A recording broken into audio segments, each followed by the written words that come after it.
Le live aujourd'hui s'appelle Echinacée Live. On parle de vivace, on parle d'une super vivace qui est radieuse, qui est colorée. C'est un peu la reine de l'été, l'Echinacée.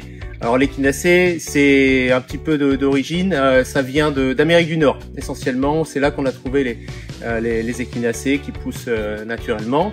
Donc c'est une vivace à floraison estivale. Il y a environ 9 espèces dans les Echinacées et nous aujourd'hui, à la pépinière, on cultive une espèce, c'est Purpurea, avec diverses coloris. Elles sont très florifères, donc ça commence à fleurir au courant de l'été et vous allez avoir des fleurs jusqu'à fin septembre, début octobre. Ça résiste à -15, donc c'est vraiment, ça va un peu partout. C'est une vivace très facile, peu exigeante, facile à produire, très peu d'entretien. Comme les graminées, au mois de février-mars, si vous voulez, vous pouvez couper les tiges séchées hein, et ça repartira en avril-mai. J'ai dans les mains une variété qui s'appelle Echinacée Kismet White. Vraiment un très joli blanc, magnifique. Et la particularité de cette variété, pourquoi on l'a sélectionnée, c'est qu'elle est vraiment compacte. Donc elle va faire beaucoup de fleurs, très compacte, elle va pas aller très haut, puisque les fleurs d'Echinacée peuvent aller beaucoup plus haut. Hein. Ça peut rester vraiment à 40-50 cm de haut, et puis certaines peuvent monter encore plus haut, presque jusqu'à 1 mètre.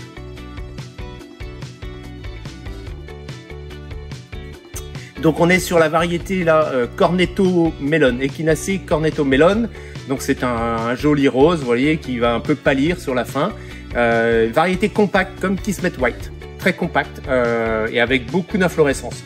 Donc là on est sur un pot de 3 litres, vous voyez le nombre de fleurs que vous avez, enfin, c'est très florifère. Donc ici on est sur une autre variété, on est sur l'Echinacée Poro Wildberry. Donc on est sur un rose très soutenu, vous voyez. Et la différence avec les autres, hein, elles ont le même âge. Hein. Elles vont faire des inflorescences beaucoup plus hautes, ce qui peut être intéressant dans un massif, en deuxième partie de massif par exemple.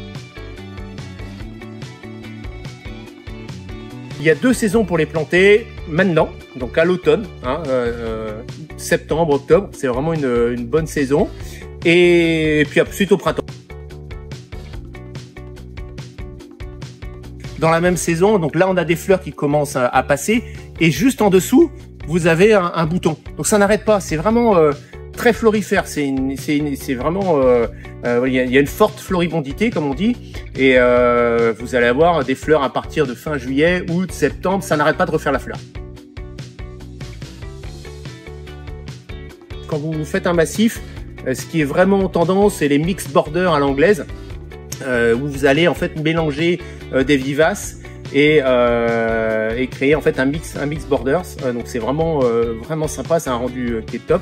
Avec des graminées, avec des coréopsis, avec des hémérocales, voilà, des vivaces et des graminées qui vont bien ensemble et qui ont les mêmes exigences de sol, c'est-à-dire bien drainé, bien ensoleillé, exposition bien ensoleillée.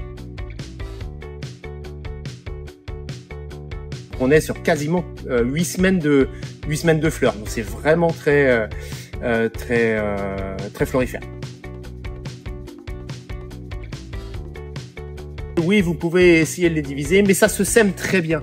Vous pouvez faire des semis, donc à l'automne, donc les fleurs vont sécher. Vous pouvez récupérer les graines et faites des semis, et là vous aurez plein de nouvelles Echinacées. Alors il n'y a pas de problème pour l'humidité l'hiver, c'est la nature de votre sol en fait qui va conditionner la réussite au jardin. Il ne faut pas être dans un sol trop lourd, donc pas de sol argileux encore une fois, il faut que ce soit bien drainé. Et quand vous faites la plantation, je vous conseille d'apporter du compost. Il faut que votre terre soit légère. Si vous avez une terre légère, bien drainée, il n'y a pas de souci, vous n'aurez pas de problème en hiver et le sol, donc l'eau va s'évacuer facilement et vous n'aurez pas une poche d'eau qui va se former au pied de la racine.